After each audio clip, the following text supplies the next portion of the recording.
Listen, good to be back again, a week later. Last week, Mel, now hello, Mel. Mel, good to see you again. Hi, Mel. Terrific to have Great you to be back. It is good. And listen, last week, what you put up there, we put up 3 different videos, and you're really pulling together what's happening in Iraq, way over there in the East. And last week you said, and we both said, that we wanted people to look at what we're saying. We wanted people to look at what you're researching, what you're coming up with, not just to take it on board and to assimilate it and to memorize it and then to use it, but actually to work with it and understand it and see if there is any way that people can come back with us on it. This is like a white paper that we put out. The government puts out white papers as a testing to see how people respond to new policies. We did the same thing, you might say, and that's what we're doing with these set of videos. And we did get response, didn't we, Mel? We did, yeah. There was, first of all, there was a great positive reaction to the overall thesis, which was good. And there was some pushback on certain areas, and there were some keen viewers who were pointing out where there was weaknesses in the thesis, where I didn't provide sufficient evidence. And that was really good because that forced me to go back and look for more evidence. And then there were a lot of viewers who offered suggestions for where I might be able to find more evidence. So it's been a really productive week since then. Found some great leads. You took them seriously. You went back. You tried to find out. Some of them were giving you added material that you had not thought of before. Others were saying, here's a problem. And that's called peer review. And that's what we've asked for. We want this kind of peer review because we are putting out new material. This is the first time that you've all heard it. It's the first time for me for hearing some of this. Mel's the one who is really doing the research. I'm nothing more than you might say, a platform for him to get it out there so that we can engage with it. And you have engaged, and thank you for that. So what we want to do today, Mel has come back with some of your questions, some of your observations, and he is going to now really introduce some of these observations since last week. So this is brand new. What you're going to hear today is, again, new on top of what we already introduced in the last 3 episodes. So Mel, why don't you bring up your PowerPoint or go ahead and introduce it. And once you do that, I'll just keep talking until you're ready so that we can start looking and going with you on this. Okay, let's see. As he's bringing it up, you can see that we're talking about Iraq, and there is going to be in this discussion, what about Jordan? What about Petra? What about the farther to the west? We're going to go through and talk about both those categories. But let's go ahead. Over to you, Mel. Get us into this topic. Okay, so first of all, thanks to all the viewers that sent me tips and suggestions. I was really surprised this week how much material came in from so many different parts of the world. I got suggestions from people in Tibet, India, the Middle East, France. So thank you to all of you. Even Persia. I noticed some of yours are from Persia. Yes, yeah, and some really nice confirmation of the thesis. And what's really interesting is people close to the ground of where we're talking about being able to confirm what I'm saying. So that was really reassuring. So the last time I suggested there was an Iraqi Persian origin, I received a number of confirmations since then. So first one, which was really interesting, was from Dr. Fred Donner. Now, considering I started from the groundwork up, so I looked at the data and then I produced a thesis just from the data, it was interesting to see a very highly respected scholar coming to a similar conclusion. So I'm just going to play you a short clip from a conference that Fred Donner was at, and this is him on the left-hand side. And then we'll adjourn next door. So where would you draw, please, the line between the historic Muhammad and the mythic Muhammad, as difficult as it may be? Evidently, there's a mythological aspect, Muhammad traveling through the skies and into the sky, and there's a historic aspect, clearly, but some people go as far as to say the religion of Islam, you mentioned it, didn't arise in the area of Mecca and Medina, rather in the area of Jerusalem. Right. So where would you draw the line? Or South Arabia. And South Arabia. And again, how would you portray the political interests that led to the way the figure of Muhammad was construed over the decades, if not to say over the centuries? You know, there are people who argue that Muhammad never existed. like there used to be people who argued that Jesus never existed because, you know, we don't have actual documentary evidence for it. We only have the evidence from within the religious tradition. But the people who argue that, I think, are rather willful in overlooking a couple of pieces of evidence, well, not documentary exactly, but there is, for example, a scrap of Syriac text that dates from something like 634, which is only a couple of years after the Prophet died, that talks about, in Syriac, the Tayyaye de Mehmet. It talks about the nomads of someone named, looks like Muhammad, right? So this is like almost immediately after he dies, there is a non-Muslim, shall we say, not from the believers community, a reference to an event involving a raid by these people, and they're associated with the name of a person named Mehmet. So I think we have to accept that, yeah, the Prophet was there. Now, how much more of the, shall we say, mythic construction of Muhammad's life that we find in the traditional narratives, which as I summarized for you here earlier, we want to accept is a really tough question, and there's no answer that we can, no obvious answer we can give to it. My own sense, though, is that when, let's put it this way, when the day of judgment comes and all truths are revealed, including historic truths, if we get to that point, we will find, I think, that the traditional Muslim narrative is not completely off base, that maybe 80 or 90% of it is pretty much sort of what happened, but that there are certain points at which it has given a totally different spin to aspects of that development. And I think, for example, the notion of communal identity is one of those areas where the real picture might have been quite different from what we're given in the sort of traditional narration, the mythic picture. Okay, so what we heard there clearly from Dr. Fred Donner is that he believes that Islam began both in Jerusalem and in southern Iraq, which confirms our thesis. And I presume when he talks about its beginning in Jerusalem, he's referring to things like the Dome of the Rock and so on. But it's interesting that he came to same conclusion, probably following similar lines of evidence, but perhaps other pieces of evidence that I'm not privy to. So it's interesting that he came to that conclusion.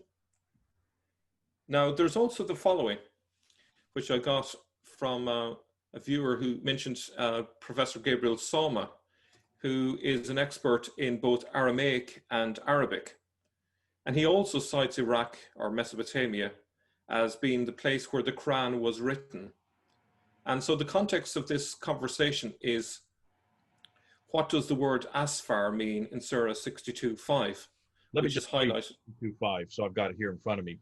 The likeness of those who were entrusted with the Torah, but who subsequently failed in those, is as the likeness of a donkey who carries huge burdens of books. And that's the word books that we're looking at.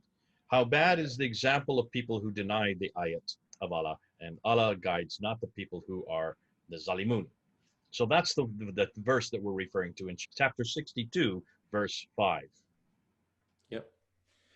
Now, so the key thing is that our Professor Gabriel Sawma points out that this word is a foreign word. It's an Aramaic word, and it means books, which is not the Arabic word. And so he explains that the particular words suggest that the Quran was written in Mesopotamia. Now, here's the video clip. ممكن تقول لنا ما معنى صفر في صفر؟ نفس الكلمة صفر بالآرامي معناتها الكتاب. الكتب الخمسة لموسى النبي, the first 5 books, أسفار. جميع الكتب الموجودة. كيف الجمع بتعملوه بالسريع يعني؟ صفري واحد صفر واحد صفري بتحط عليها أولاف وبتحط نقطتين. يعني بتضيف نقطة على الري بتصير صفري كتب. فالصفر معناها كتاب. معناتها كتاب. وأسفار معناها كتب. رايت. فإذا هم عرفوا المعنى. خليني أضيف شغلة كمان ذكرتني هلا. ونتيجة قناعتي بأنه القرآن كتب في ميسوبوتاميا في بلاد الرافدين, هو استعمال كلمات مثل أسفار أسفري. يعني بالسرياني الكتاب اكتبه، وبالجمع تبع اكتوبة بنقول أكتوبة. يعني أسفار، أسفوري. فإذا يعني هذا الجمع يستعمل في هذه حتى المنطقة باللغة السريانية. هلا في كتير ناس من الذين يدرسون اللغة الأرامية يعتبرون أنه في كلمات عربية أدخلت على اللغة العربية ولكن مصدر هالكلمات هي أرامية. مثلا التعريف ما بحياتها كانت عربية.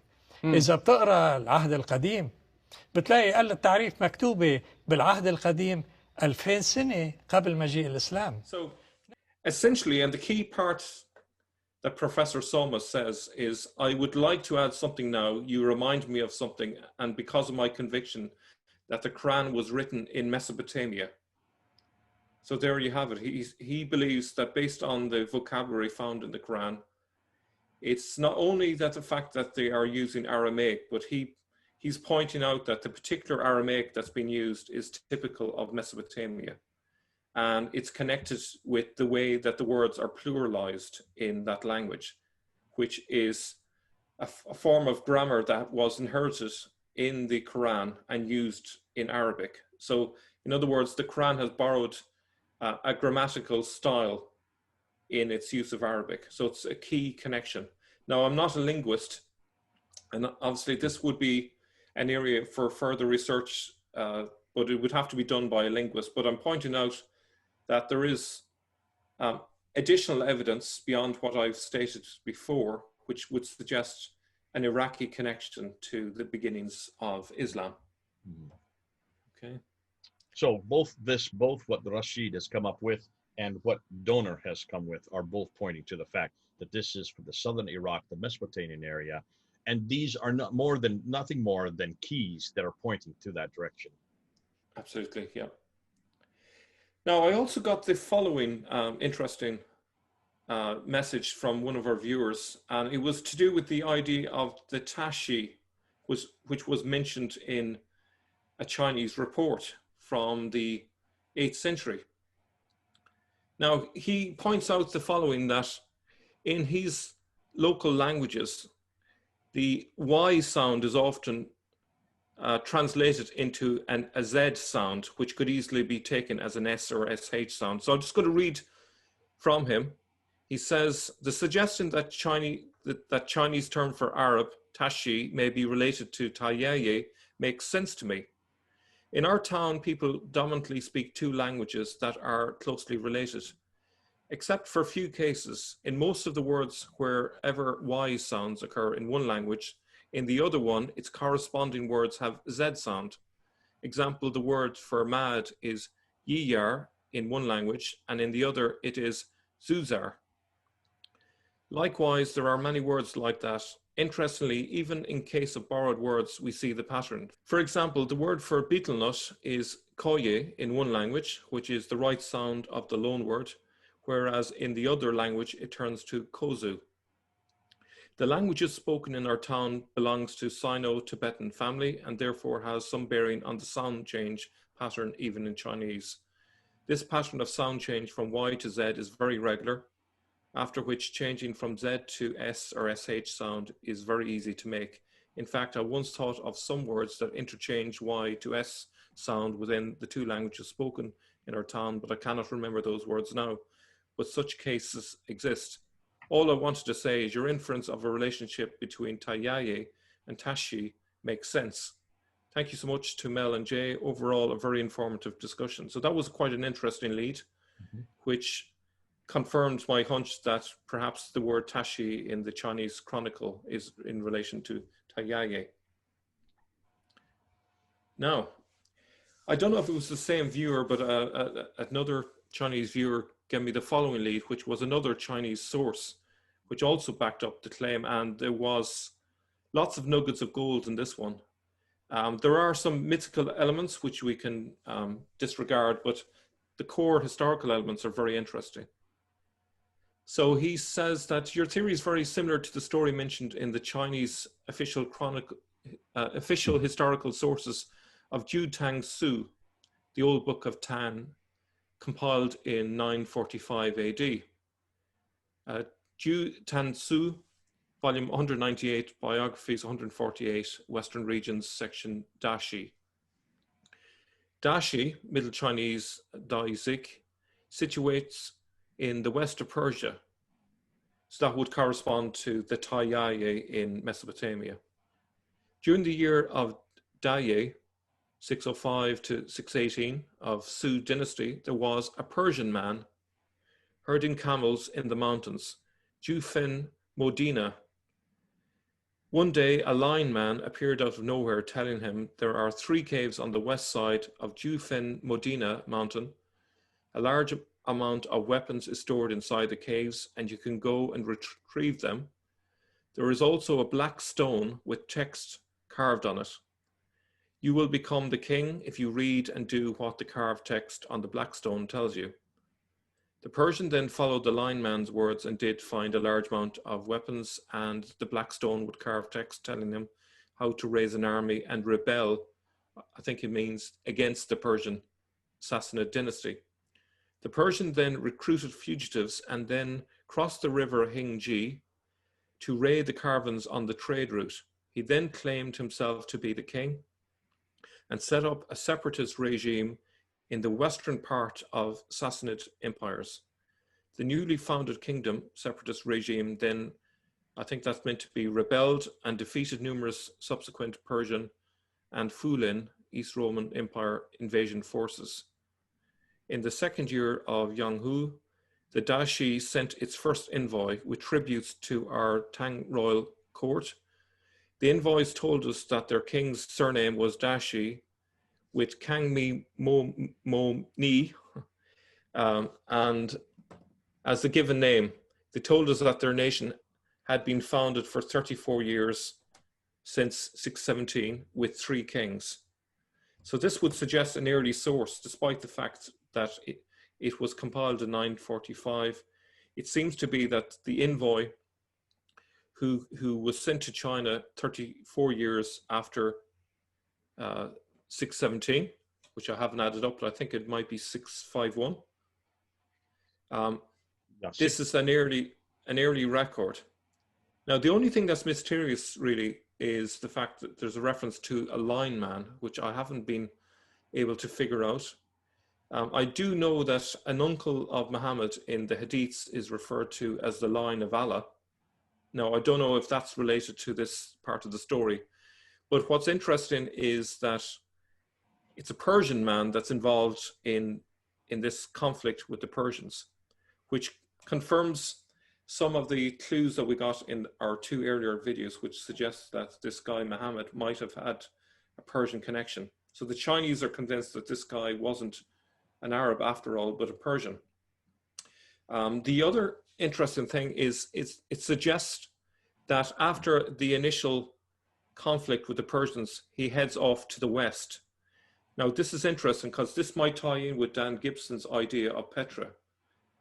So that it could be that this Persian, after coming up into conflict with the Persians, retreated to a fortress way off in the west, Petra being the ideal location, regrouped, and then continued the rebellion from there. So that's where perhaps the 2 theories might coalesce, if you like. Well, let me just jump in here real quickly. This is interesting because you're bringing up a source material that has nothing to do with Arab, Persian, or Jordanian roots or Nabatean. So you're bringing up something that's far, far, far, far to the east. It's way off, thousands of miles away. Therefore, there would be no reason, or there'd be no impetus, or there'd be no, you might say, well, maybe not the word impetus, but there would be no control of what they're saying. So it's completely neutral. It's because it's so far away, there'd be no reason for them to want to write what they have been told. And what's fascinating is they are referring to this Persian character, putting it much further northeast.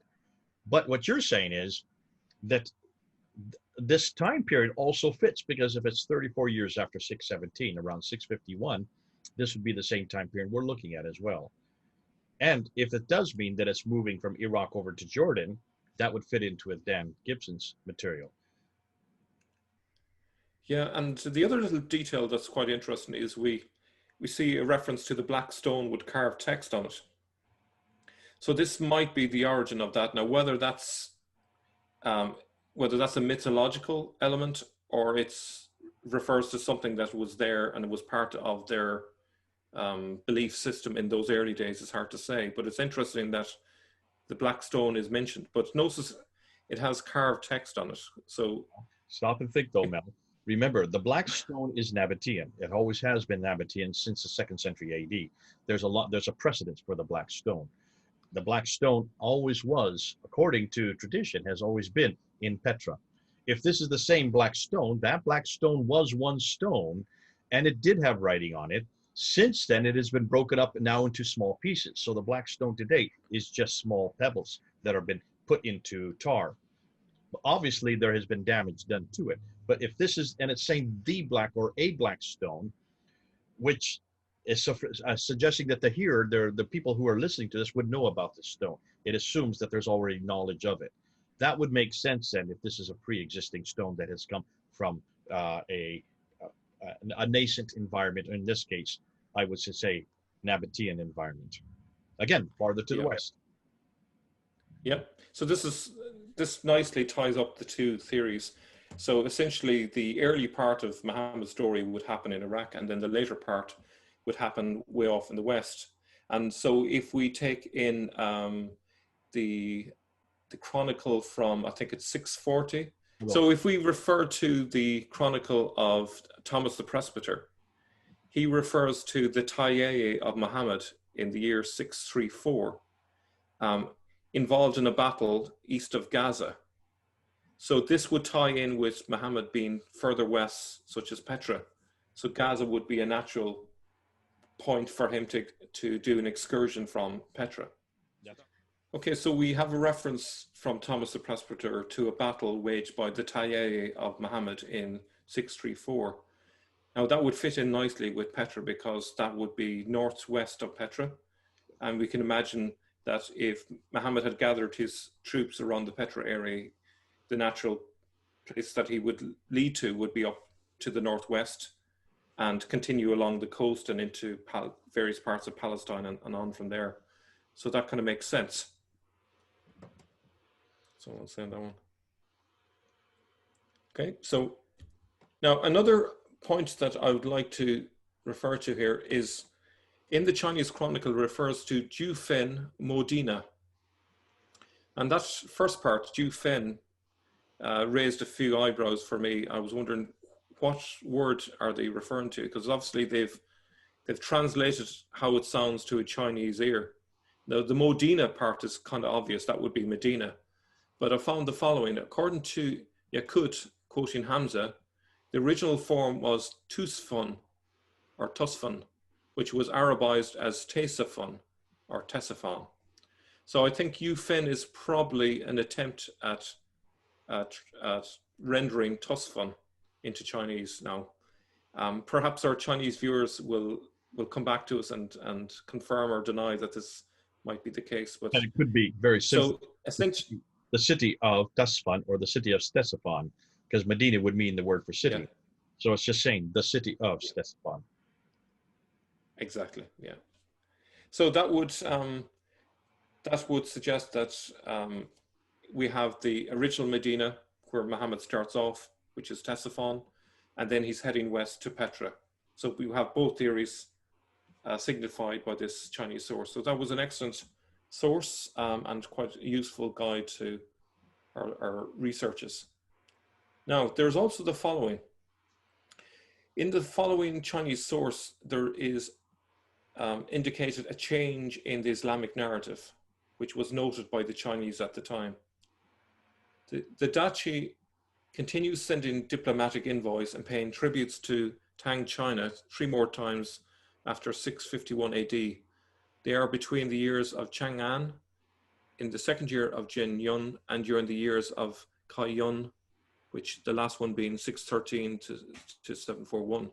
The Tang royal court officials noticed that the diplomatic envoys of Dashi wouldn't kneel down in front of the emperor and kept insisting they only kneel in front of the god they worshipped. They finally succumbed and kneeled in front of the emperors because of the threat of expulsion out of Tang royal court by the royal officials. Here is the bit that's interesting. However, the Tang government noticed a change of regime within Dashi, or a revolt taking place, while receiving Dashi envoys during the years of Zide, which is 756 AD to 758. The reason is that the envoys told the Tang royal court officials a nearly completely different version of stories about the founding of Dashi. This time the name Muhammad appears and the storyline is very similar to the Islamic traditions. The Tang Chinese officials were very confused and thus recorded both versions of stories in the Ju Tang Shu. So what we have here is that the key period 756, 758, we see the first appearance of the new version of events. And this would correspond to the advent of the Abbasid regime. So it's essentially a smoking gun that indicates that we're not just imagining a change of Islamic narrative. Even the Chinese way back in the 8th century spotted this and were puzzled by it and recorded both stories in their records. Fascinating, because what you're bringing up, Mel, is you're bringing a neutral reference point thousands of miles away, and look at the dates, 756 to 758. If this happens around 749 to 750, you're talking about 6 to 8 years later. They then see the repercussions of this there as far away as China, which would be about the time period it would take them to actually start sending envoys and start actually making an impact on they would see the impact from their perspective, seeing the way that they the new officials treat them versus the ones that were prior to them. Fascinating, because that would fit the right time period as well, being that far away. As we know from so many things that we've looked at before, the Abbasids were keen to wipe from the history books all traces of the Umayyads, and one way of doing that was to create a completely fresh narrative which would justify their own claims to power by suggesting that they were related to Muhammad, so therefore they were the entitled successors to Muhammad. But what a lot of Muslims today don't seem to realize is that the Abbasids were Persian.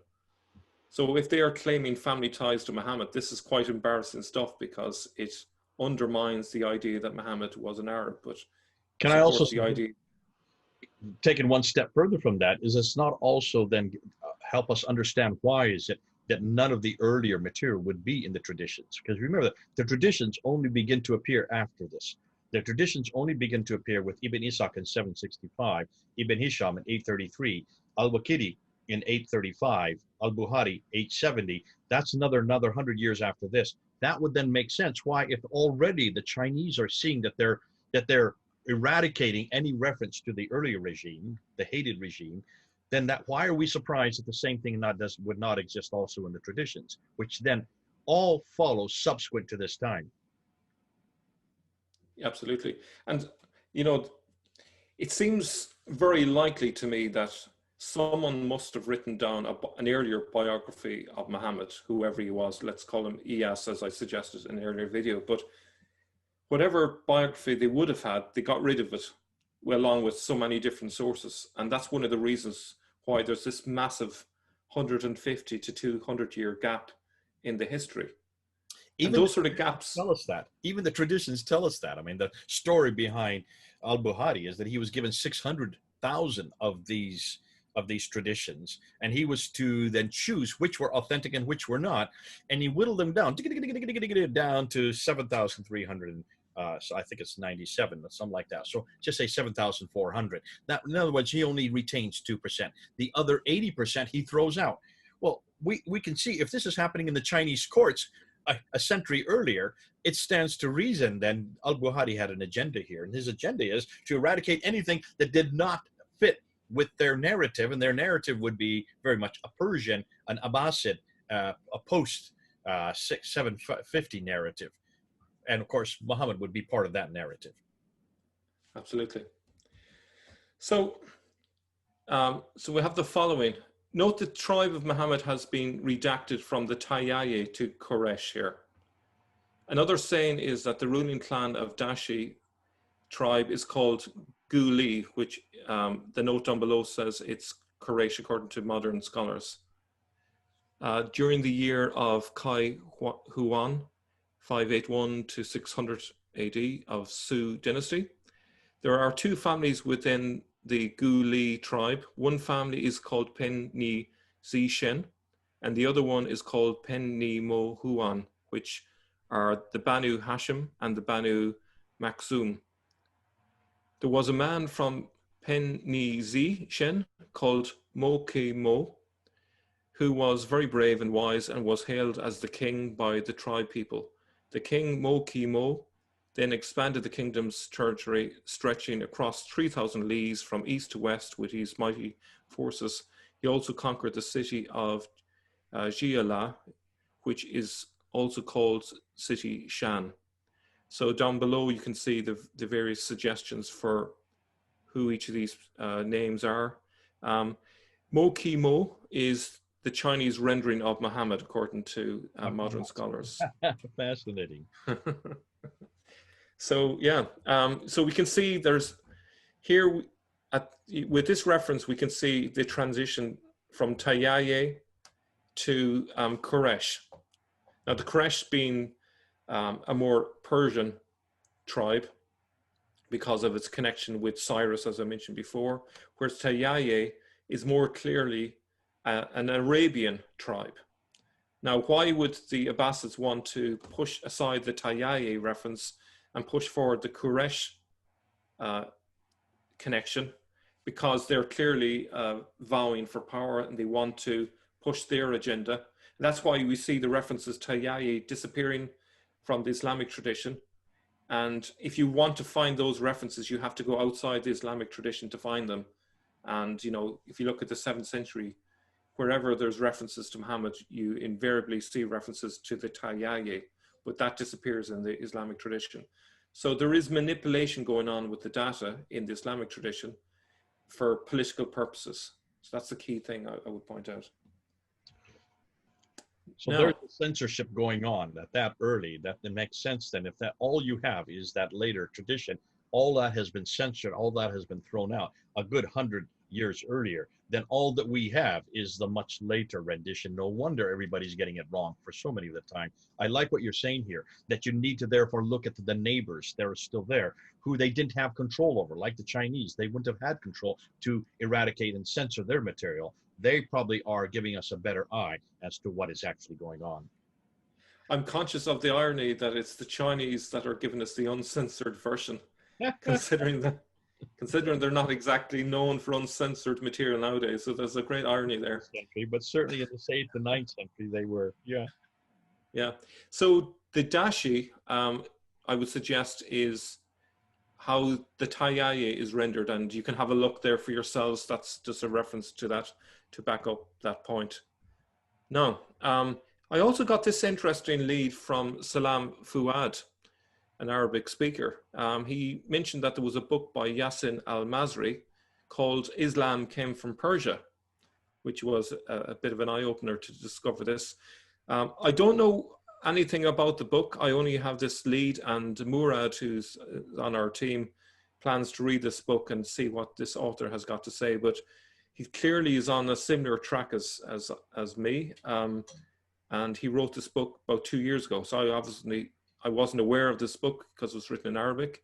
But anyway, the main details is that Iyas or Ilyas or Muhammad was born of a Persian father and an Arab mother. So that might explain the ambiguity about what his ethnicity was. He says that his mother was from an Arab tribe called Al-Manatira, which would be a Lakhmid tribe. Muhammad led this Arab tribe in a battle against the Persians called Dikar or Thikar. The Persians were defeated in this battle. After that battle, Muhammad became the enemy of the Persians and wanted to kill him. So he escaped to Petra. And the rest of the story exists in a book entitled Islam Came from Persia. The book is written in the Arabic language by Yassin al-Mazri. This book can be downloaded and so on. So if any of you want to read that. But according to this book, there are 3 key places, he says: Maru and Khorasan, which is in the eastern part of Iran, and into Afghanistan, Iraq, and Petra in Jordan. So that's what he reckons. So it's interesting that this author is coming to a combination of both Dan Gibson's theory and mine. And this is totally unconnected with me. I wasn't aware of it. So interesting. The only thing I would probably challenge about his theory is his suggestion that Muhammad was connected to a Lakhmid tribe. I think that might be a bit of poetic license in his story. I think it's more likely that it was Tayayi based on the early sources. But disregarding that, I think some of the other details are interesting and worth pursuing further. Now, on to another little detail. One of the suggestions that I made in one of the videos was the idea that there was a link between Jewish Babylonian incantations and the Qur'an. And there was a bit of pushback among some viewers with my suggestion that the Qur'an might include incantations. And lo and behold, quite by accident, I found the following in the Hadith. Yahya related to me, and notice that Yahya is a Mandaic name, related to me from Malik, from Yahya ibn Sa'id, from Amra bint Abdul ar-Rahman, that Abu Bakr as-Siddiq visited Aisha while she had a health complaint, and a Jewish woman was making incantation or ruqya for her. Is that how you pronounce it? Ruqya or ruqya? Ruqya. I'll just say that again. We'll start from the top. I'll start from the top.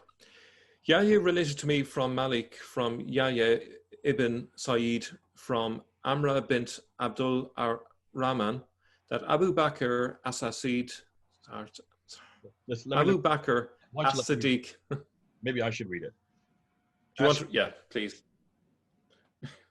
Yahya related to me from Malik, from Yahya ibn Sa'id, from Amra bint Abd al-Rahman, that Abu Bakr as-Siddiq visited Aisha while she had a health complaint, and a Jewish woman was making incantation, ruqya, for her.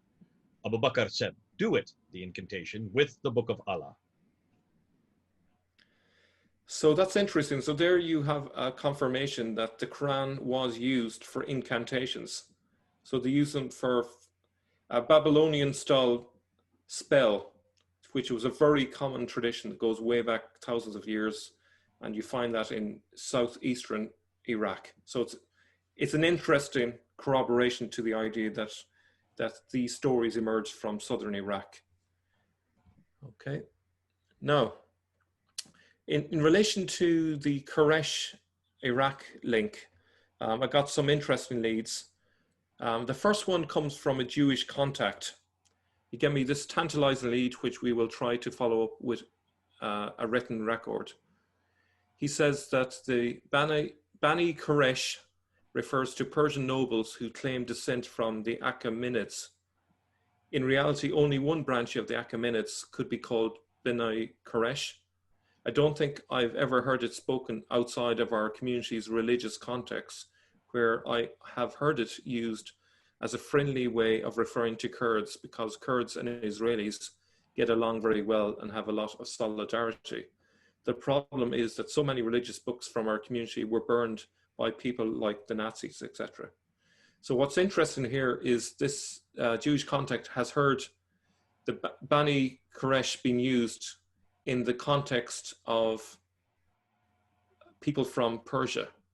So I think we're on good ground there with that. But obviously he's going to find any written records from history to see if there's a record of that to strengthen our case.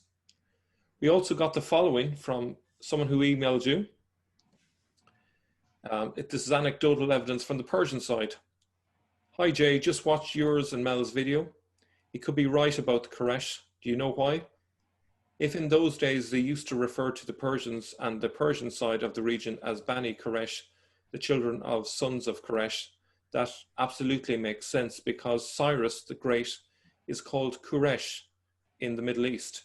Even today, we Persians proudly say that we are children of Cyrus or Koresh.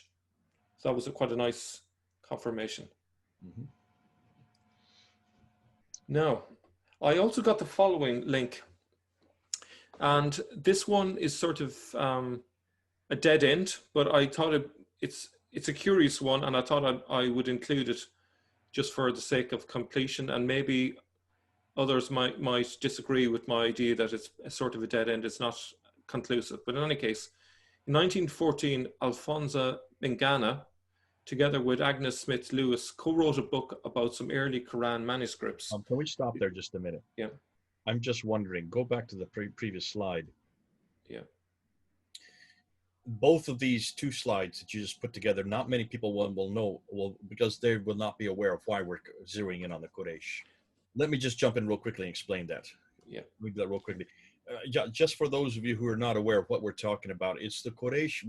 The reason we're zeroing in on the Qurayshi is because of the reference to the Qurayshi dialect and the Qurayshi, the original Quran that Uthman wanted to have written, Zayd ibn Thabit, to write it in the Qurayshi dialect. And this has come up over and over again, that this dialect is unique to Medina and Mecca, or the Hijaz, the central part of Arabia. And what's great, Mel, what you're doing here, and I think it's terrific, as you're saying, no, wait a minute, let's look at this word Qurayshi again. This Qurayshi is a word, but what we're realizing, this Qurayshi is actually, the best reference to it is the word for Cyrus, which would be Persian. So it's not the Hijaz, it's not Mecca, it's not Medina. We're actually talking about much further northeast. And that's why you're tying this in by saying even the words give a little bit of a tag as to where this is taking place. And again, it pulls it back away from the south and puts it up into the northeast. Well done. Thank you for that. Cheers. So in 1914, Alfonso Mingana, together with Agnes Smith Lewis, co-wrote a book about some early Quran manuscripts. They cite a homily by a 5th century Christian scholar called as evidence that the Koresh were mixed up in Syrian affairs long before Muhammad. So this is way back 1914. Mingana is suggesting that the Koresh are way up there in Iraq, which is interesting. This is over 100 years ago. Now, the evidence that he provides is, as I say, it's inconclusive, but I'm going to share it with the audience and they can make their own mind up. So in relation to the person who wrote the homily, Narsay died around the year 500. He taught exegesis, or biblical interpretation, at the school of Edessa and then the school of Nisibis. He wrote extensively, and many of his homilies have survived. One of these is called On the Evil of the Age. In 488, the Arabians rebelled and launched a series of raids in Iraq, taking slaves and booty.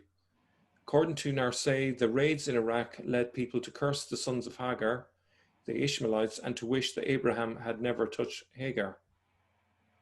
He refers to two groups whose violence had wounded the region, the Qurayshis and the Tamaris.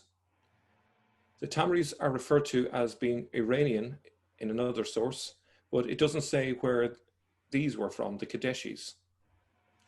Now, so we have the following in Syriac, and in English, as you can see, it says, "Are the Qurayshis brothers with the sons of Hagar? They looted the world more thoroughly than the Ishmaelites. Does the lineage of the Tamuris run from Abraham? They made Assur, mother of kings, like a wasteland." So the problem with this is what you're seeing there is Qurayshi, there isn't Quraishi. So it doesn't seem very much use as a tie. Again, in another part it says, "Let us not then blame fathers and sons, but the inclination that divides these two things, good and evil. Let us blame the evil inclination of the sons of Hagar, and especially the beastly people of Kadesh." Now, as I say, it's not a slam dunk, but it is an interesting possibility. Mingana and Lewis see a graphical error in the text and corrected Kadesh to Koresh. So Kadesh is now read as Koresh and Kadeshi as Koreshi. Graphically, the change is very small indeed. In Syriac, the difference between the D and the R is simply a dot. So if you take the dot below that little squiggle, place it above the line, you have Koresh. Now, I don't know how you feel about that. It's possible, I think, but I don't think it's strong enough case. And I would like to see examples of it used correctly before I'd be won over by this argument. But you're still suggesting that if this is true, then we're still talking about the Qurayshi, the same people. These are the Persians, those are the lineage of Cyrus. So therefore, it would still be northeast, is what you're implying. Yeah, yeah. I think the fact that he believed that the Koresh were way up in Iraq. If you think about how far scholarship has gone in the past 100 years, that he was even making that suggestion, it seems you would have seen preposterous, considering that 100 years ago, most people considered the Islamic tradition was basically correct, that everything happened in the Hijaz. So for someone to make that leap to it being up in Iraq is quite incredible. Except it was about this time at the beginning of the 20th century where there started to be doubts coming out of the German school that the Islamic traditions may be in error. And not that they may be in error as to what they're saying, they may be in error as to because they're written so late. And so you can see why this would make sense if the historical evidence that's coming from that time period that has nothing to do with the traditions, is not controlled by the traditions. If it's saying using the same words, then that would make sense. In this case, yeah, you're right. It's just a dot above or below the letter. A dot can easily be misplaced. And if that is the case, could this be the Qurayshi? I would see no difficulty with that. It would be the same argument that we're having with Becca versus Mecca in Quran as well. Yeah, and I suppose there's also a possibility that perhaps locally the name might have been used alternatively as Kadesh as well as Koresh. That might be the case, but it seems very similar, certainly. Yeah. Okay. So the other one that I was given as a reference, and it's sort of inconclusive. It was an engraving on a spa, and it's labeled JA931, Hadramut, Yemen. It dates back to the 3rd century CE, 270 AD. Hadramaut, which is the southern part of Yemen, what is today Yemen and Oman today, that southern area, which was highly civilized at that period, and this would be where many of the inscriptions would have come from. Yeah. Among the congratulatory delegations was a delegation of Destroy, which is Syria, a delegation from the Chaldeans in Iraq, a delegation from India, and a reference to a delegation of Arab women from Koresh.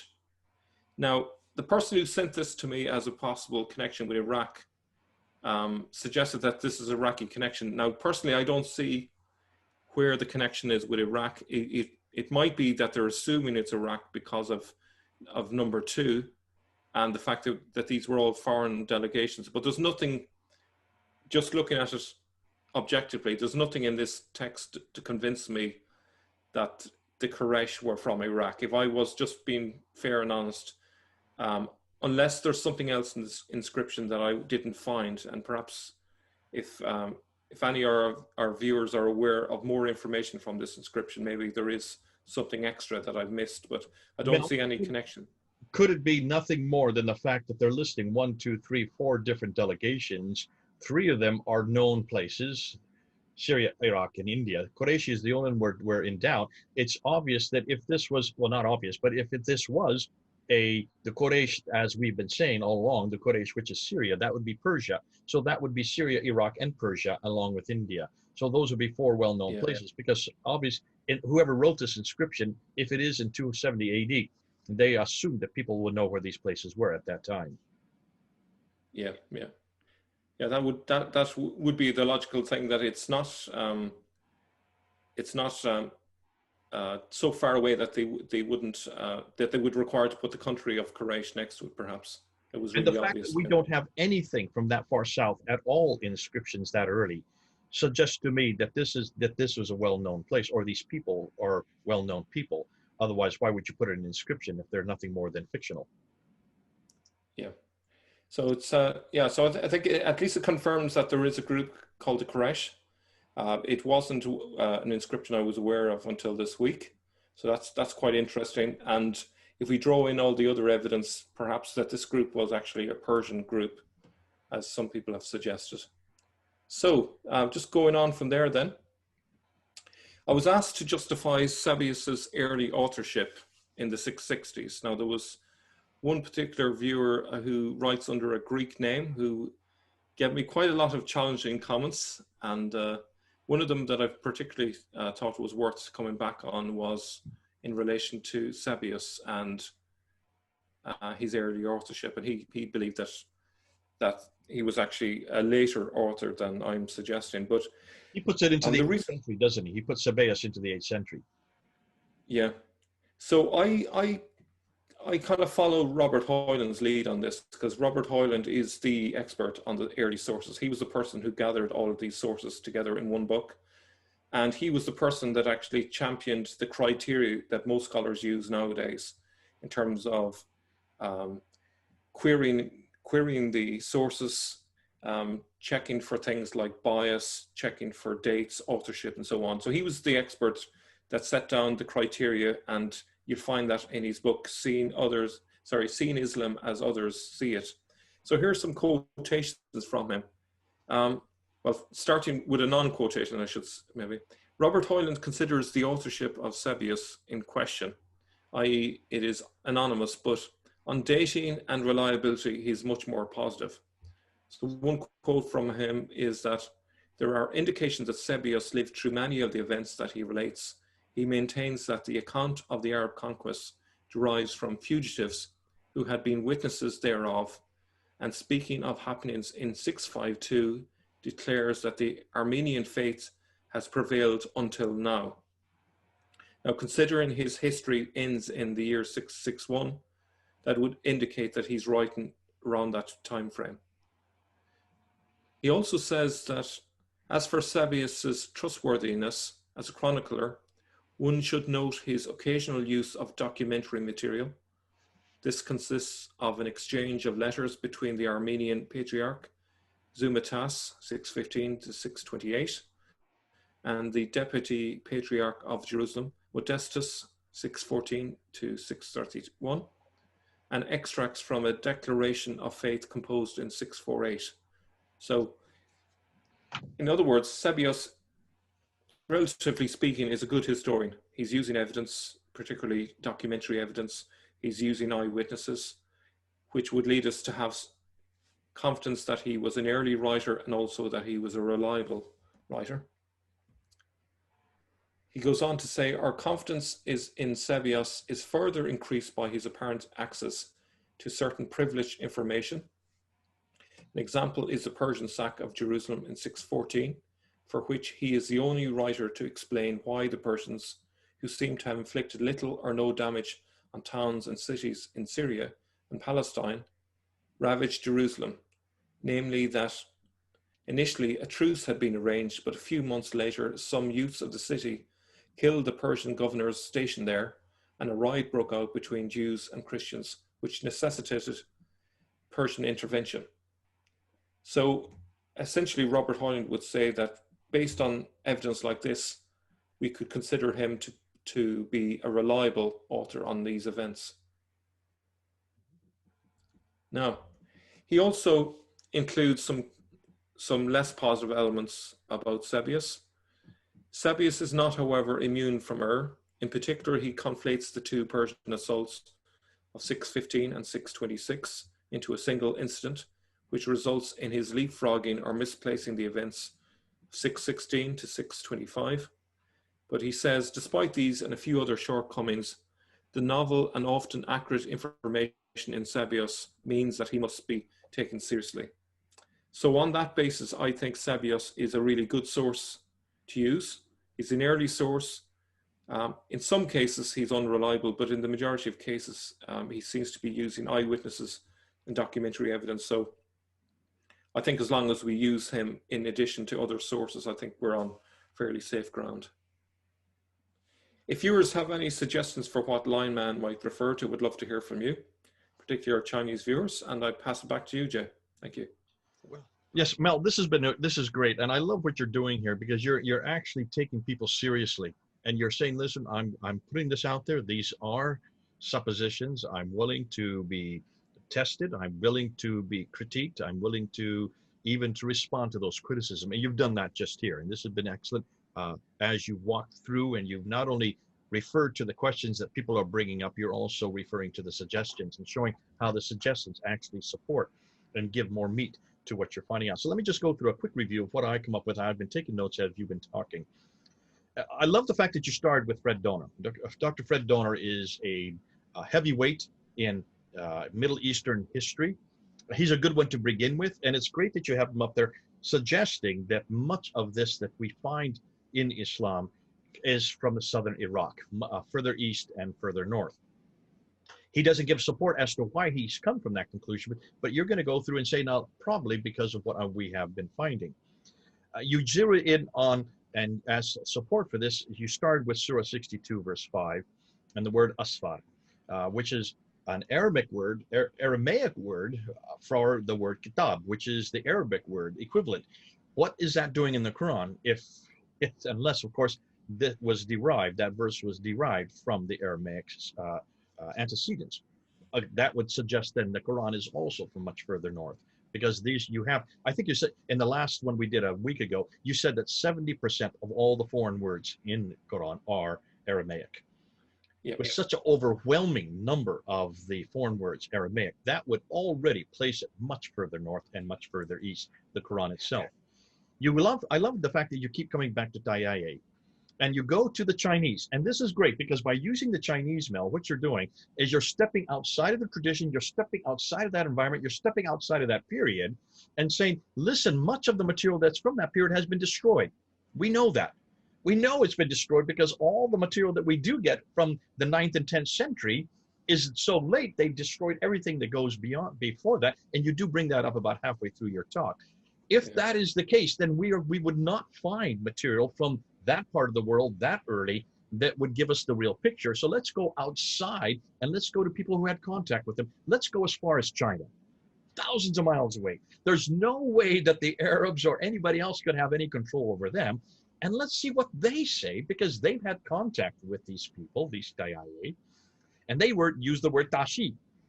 Daiya, tashi, that's their, and when you ever do that, and any of us who do foreign languages, you hear it and you write it as you hear it in your own alphabet, using your own your own alphabet, your own way of writing. So the way they heard the word Daiya, they heard it as tashi. You then go and you say this can be supported because of the difference between Y and S. Now we know this. Listen, most of the people from the Far East, and I'm not stepping on any toes by saying this, to ask, when I lived in Japan for 2 years, ask the Japanese to tell you the difference between rice and lice. In fact, most Japanese who listen to me right now don't think there's any difference. But you can see there's a difference between rice and lice, and you better make sure you get the right distance, otherwise you're going to be eating lice for lunch. See, that's the difficulty. When you go into foreign languages, you mispronounce it. So a Y could easily be an S, could also be a SH, from their hearing point, not from the way we say it, because we hear it pretty well, we think.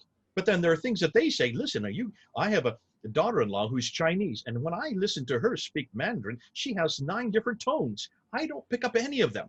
Look, to me, she's just singing, but she picks up every one of them. So you are acutely aware of your own language pronunciation and also tonation in the same way that they would be hearing these Arab words or these Aramaic words, they would write it differently. And that's exactly what you brought up by giving the example. That's why do not be surprised if it's written sometimes Y, sometimes even D, and sometimes even S or SH.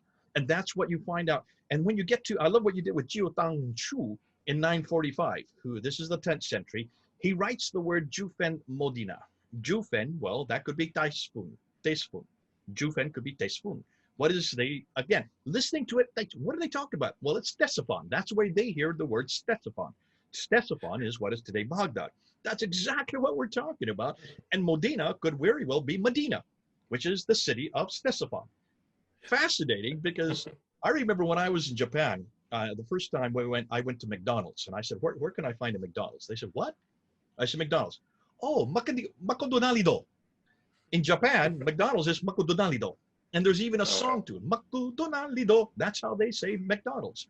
But they hear Ctesiphon is Jufen or teaspoon. And Modena would be Medina. So then suddenly we realize they're talking about, again, where's Ctesiphon? That is in Iraq. That's where Baghdad. Well, actually, just across the river in Persia, just inside the Persian border. Absolutely. Thanks. And but you see, this is not Mecca. This is not Medina. This is not the Medina of today or the Yathrib of yesterday, because remember, Medina means city. It's Yathrib that we're talking about from that time period. It would have been that name.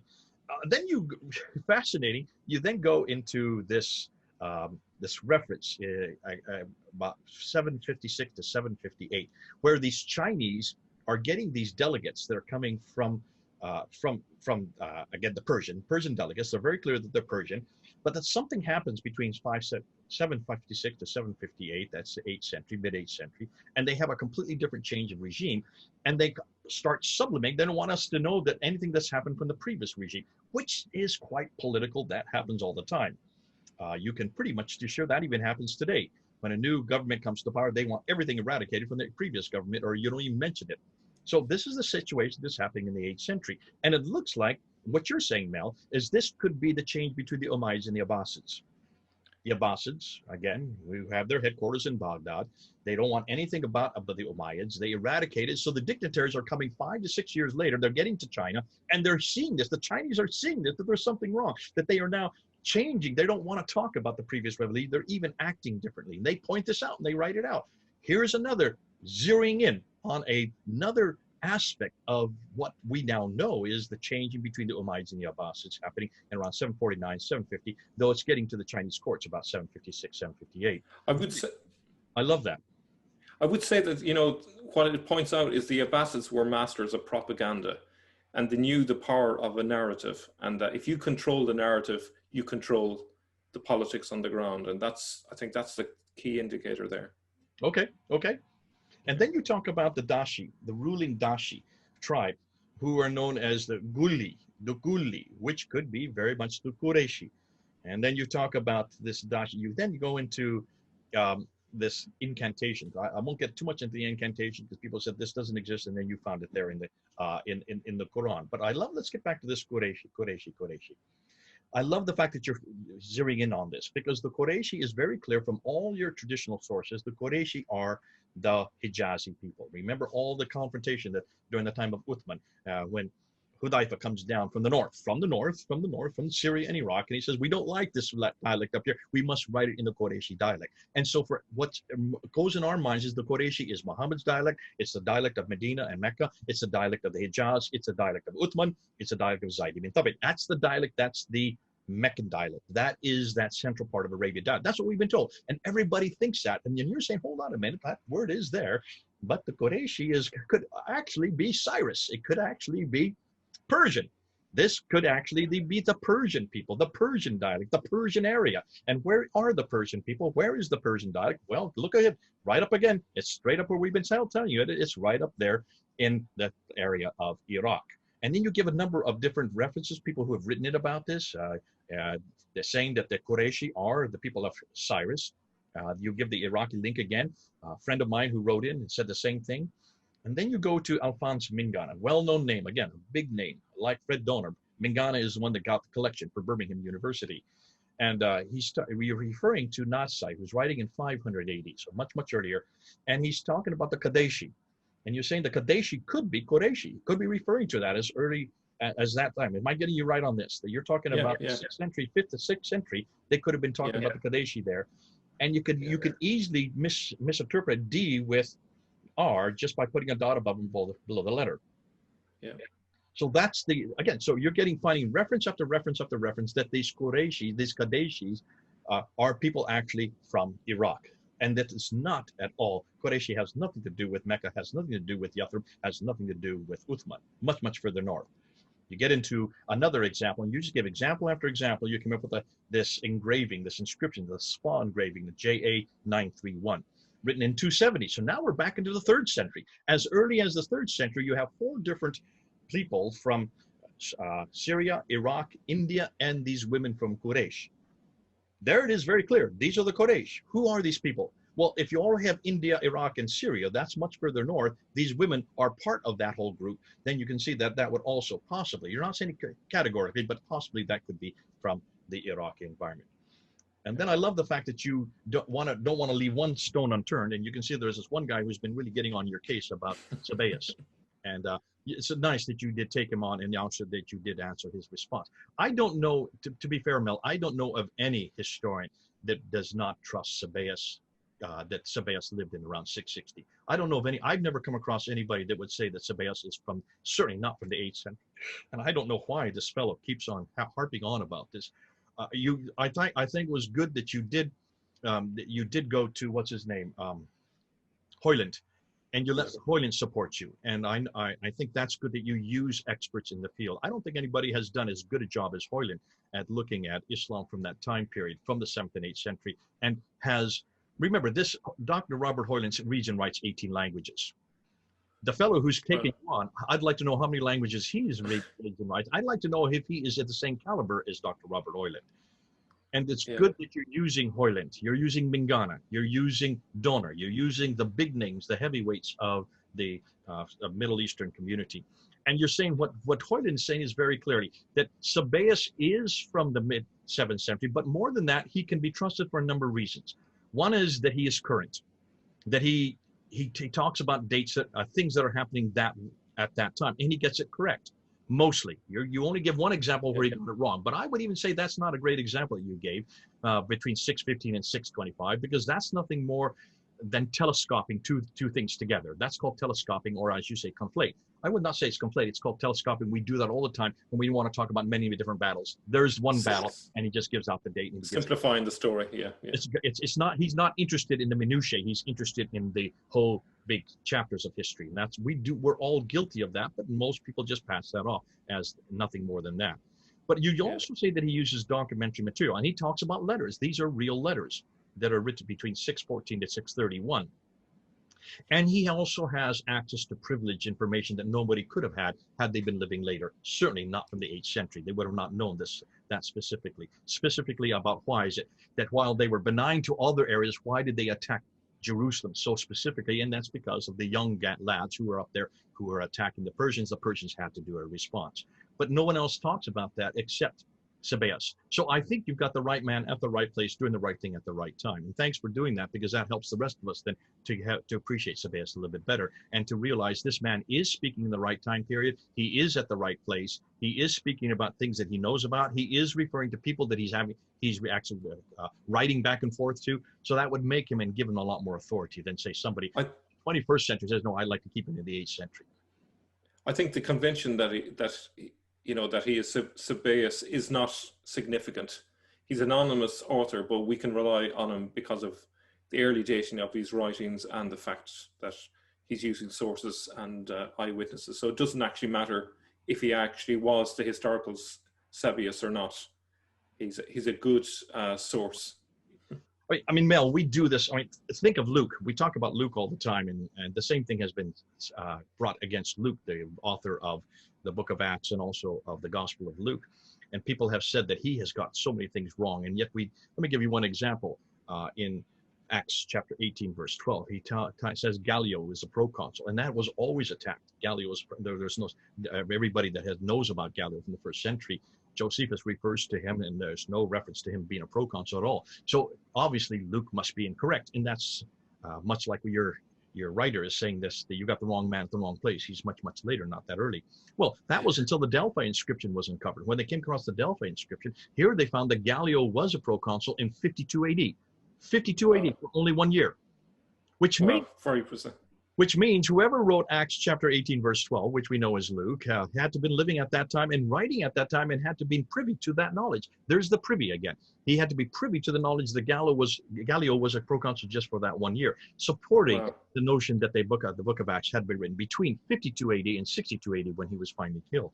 So that's why it's good that we have this kind of information, that we have people that are actually writing and they have privileged knowledge, much like Luke had privileged knowledge that we didn't know until the Delphi inscription was uncovered. So you can say that Sebeos also had privileged knowledge, and Hoyland brings that out, and I think that's a good point. Yeah, excellent. Yeah. Good stuff. Well, listen, we're going to be doing some more of this. This has been fun.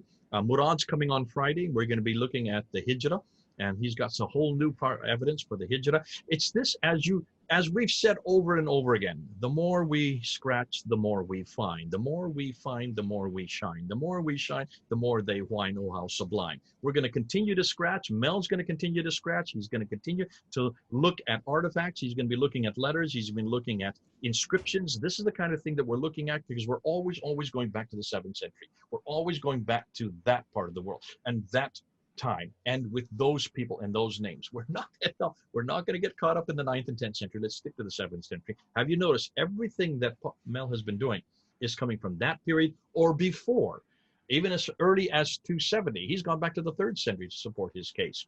Come back. Tell us if you don't like it. Tell us, but be sure that when you tell us what you don't like, that you support what you're saying like Mel has been doing. He's been supporting everything he's saying. God bless you, Mel. I'm really glad what you're doing. You're doing us a great favor, and you're actually doing what every historian should do, and that is you're keeping your discussion within the time period of the people who we're talking about. It's been great doing that with you, Mel. I don't know if you want to say one last thing before we go, but go ahead. Yeah, it's been a pleasure to share that information with you and to respond to the viewers, and look forward to reading everyone's comments afterwards. Okay. Thanks for having me on. This is Mel in Europe. This is Jay here in America. Over and out.